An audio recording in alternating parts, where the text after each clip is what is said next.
Hey garden friends, today I'm going to show you how to cut this Brugmansia back so that it can be brought into the house and overwintered.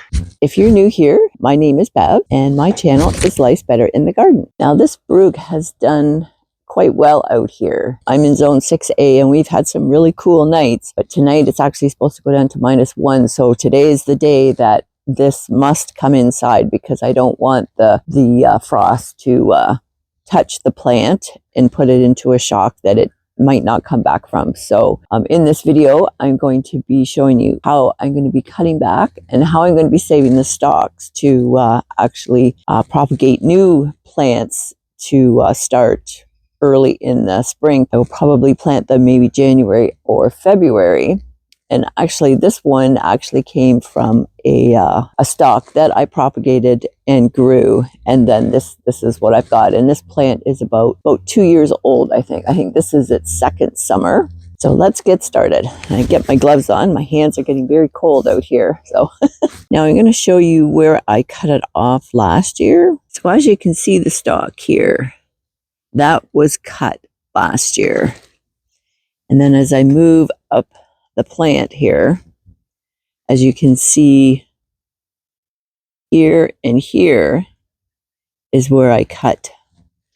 Actually, I had left it quite tall. Now, when I cut this Brugmansia back, I immediately put the stalks in some water. So I have a little pail here, and I've just got an inch or so of water in the bottom. So I find it better just to cut them and put them right in the water. And then you can take care of cutting all the foliage off later. I'm actually going to start with some small branches first. And before I started, I actually cleaned my pruners before I do this. I just get some cotton balls with some alcohol and just clean them. Because these actually, I was using these cutting back my elephant ears, and it was already pitch black when I finished, so they just got set aside. So I had to clean them before I used them on another plant. Now, when you're cutting, you want to take it back to leaf node. Like there's a leaf node right there. You would cut it just above there. But I'm actually going to be taking it right back to this leaf node here. So because there's one here, and you can see there's little leaves coming out here.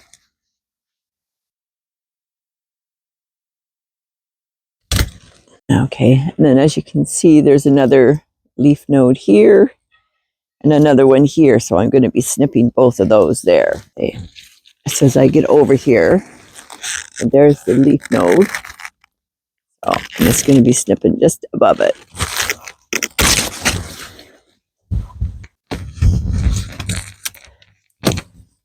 Now I have a stalk that's sort of growing crooked here. As you can see here, I've already cut it off, but this was where I originally cut it off, and it's somehow going in a curve, because like with any shrubs or bushes, you don't want the stalks rubbing together. I'm hoping if I take it down further, it's going to have some growth growing out the other way. So with this bigger stalk, I'm bringing out the big guys.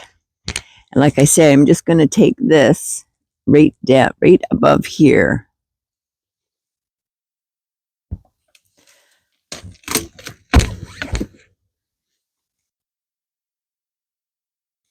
So hopefully that will encourage more growth on this side of the plant to come out. So here's where I cut it back before. I'm going to cut this one off. I'm just going to cut just above where we cut it off before. I know I had said about making it shorter, but I like these little Ys that are here.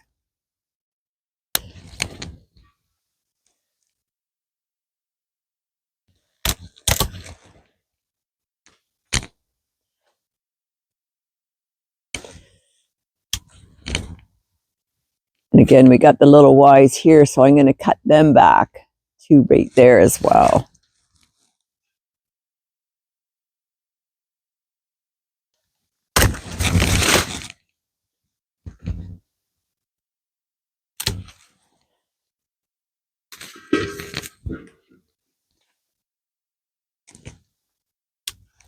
Say, and any foliage that's left on the stalk, you're going to cut off, because you don't want to bring it in the house with any foliage at all. And cut it all off, because this is going to promote new foliage.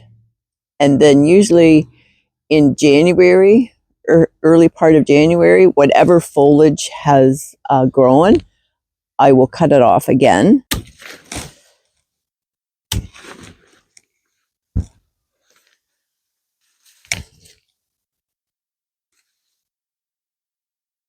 So we've got lots of Ys for next year here and here.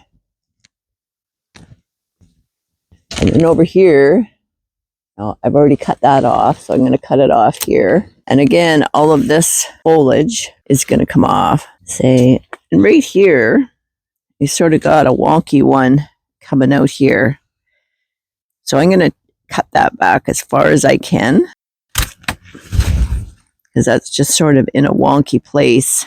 So I can't really get down here any further without, so I'll leave that, and hopefully it will protrude from this side rather than what it was doing before. This is a spindly one here, so I'm going to take it actually quite low.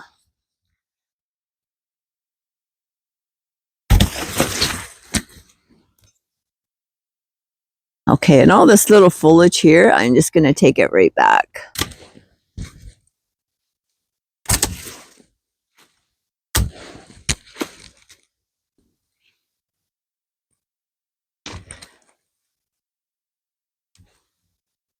So, and what I'm doing, I'm just cutting all this little bit of foliage that's on the stalks here.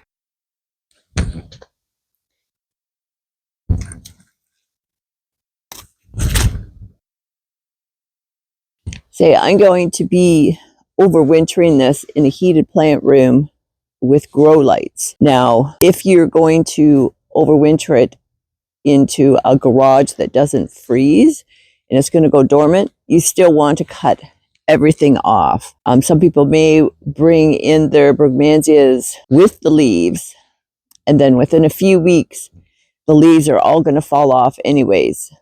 With the different environment, it's better just to, before you bring it in, cut everything off and then let it grow new in its new place. Either mine is going to grow new leaves, which I'll show you probably in a couple months, that it will have already started to grow in the grow room.